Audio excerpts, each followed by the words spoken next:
Bonjour à tous, que la paix et la grâce du Seigneur soient sur chacun d'entre vous encore, mes frères et mes sœurs. Frères, sœurs, c'est vrai, cette semaine j'ai eu beaucoup de personnes qui ont communiqué avec moi et ils disent qu'ils passent des moments difficiles. Frères et sœurs, j'aimerais vous dire de vous confier en l'Éternel. Mes frères, mes sœurs, c'est vrai, dans ce monde, ce n'est pas facile.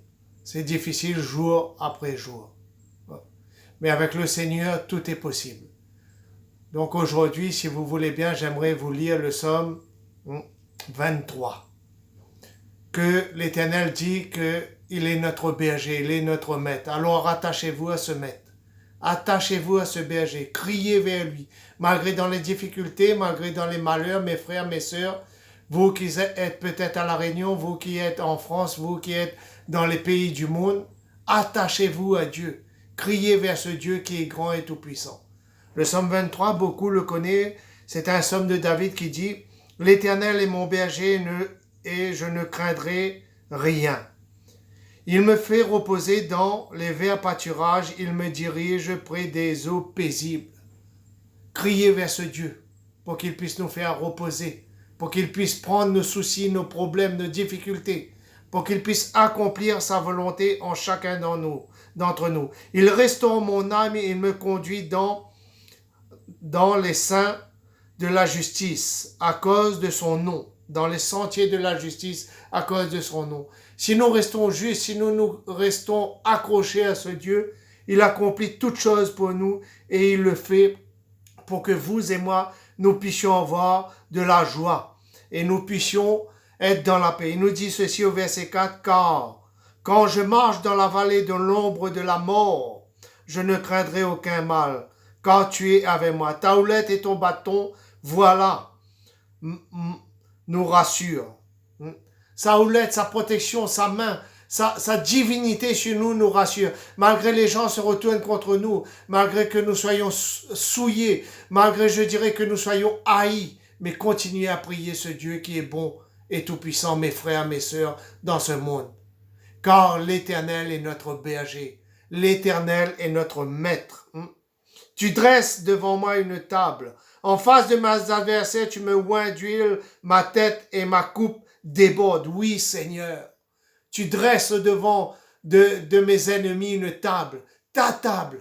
La table qui représente la mort et la résurrection de ton Fils. Tu dresses devant mes adversaires pour que je puisse tenir bon. Frères, sœurs, amis, tenez bon et ferme avec ce Dieu qui est grand et tout-puissant. Oui, le bonheur et la grâce m'accompagneront tous les jours de ma vie. Je viendrai dans la maison de l'Éternel pour la durée des jours. Oui, Seigneur, je viendrai dans ta maison pour la durée de tes jours, de mes jours, parce que tu es le Dieu de justice et le Dieu de grandeur. Frères, sœurs, amis, comme David, crions vers ce Dieu qui est grand et tout-puissant. C'est vrai, nous sommes maltraités, nous passons des maladies, nous passons des souffrances sur cette terre, mais un jour tout cela prendra fin. Quand notre Dieu reviendra pour nous chercher, nous ramener avec lui dans ce ciel de gloire. C'est vrai que nous sommes traités de toutes sortes de noms sur cette terre, frères et sœurs, mais savez ceci, frères et sœurs, Jésus a été maltraité avant toute chose. Si nous sommes ses enfants, si nous sommes à lui, nous aussi nous serons maltraités, mais tenons bon et ferme encore, car l'Éternel est notre berger. Et nous crions vers ce Dieu qui est grand et tout-puissant. Frères et sœurs, si vous voulez bien, nous allons passer un instant là dans la prière et crier vers ce Dieu qui est grand et tout-puissant. Seigneur, nous voici, tels que nous sommes devant de toi encore ce matin, Seigneur, ô Dieu tout-puissant.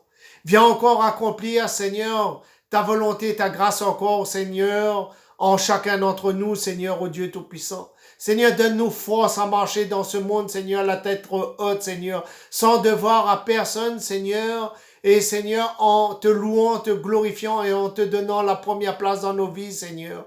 C'est vrai, Seigneur, ton Fils a été maltraité, Seigneur, mais nous croyons en toi, Seigneur. Nous croyons, Seigneur, que nous aurons la vie éternelle, Seigneur. Nous croyons, Seigneur, que ta houlette et ton bâton, Seigneur, nous rassurent, Seigneur, que tu déverses sur nous, Seigneur, ton Saint-Esprit, Seigneur, pour nous protéger contre tout accident et incident, Seigneur, et contre tout mépris, Seigneur. C'est vers toi encore ce matin, Seigneur, que nous venons encore, Seigneur, pour crier, Seigneur, parce que tu es notre Dieu, tu es notre Maître, Seigneur. Alors agis en chacun d'entre nous encore, ô Dieu Tout-Puissant. À toi toute la gloire, l'honneur et la puissance. Amen. Frères, sœurs, amis, je vous invite encore à prendre conscience de ce Dieu qui est grand et tout-puissant. À prendre conscience que ce berger est là pour nous guider, nous diriger. Nous n'avons rien à attendre de l'être humain, mais nous avons tout à attendre à un Dieu qui n'est ni menteur, qui ne nous ment pas, frères et sœurs, et qui accomplit sa volonté. Alors, frères et sœurs, attachez-vous à l'Éternel qui est notre berger. Que la paix et la grâce de Dieu soient sur chacun d'entre vous, mes frères et mes sœurs, et prenez courage. Bientôt notre Seigneur sera là encore pour nous prendre avec lui dans sa maison, et les grincements de dents et les pleurs sera fini. Frères et sœurs, que la paix et la grâce vous soient rendues encore, frères et sœurs. Amen.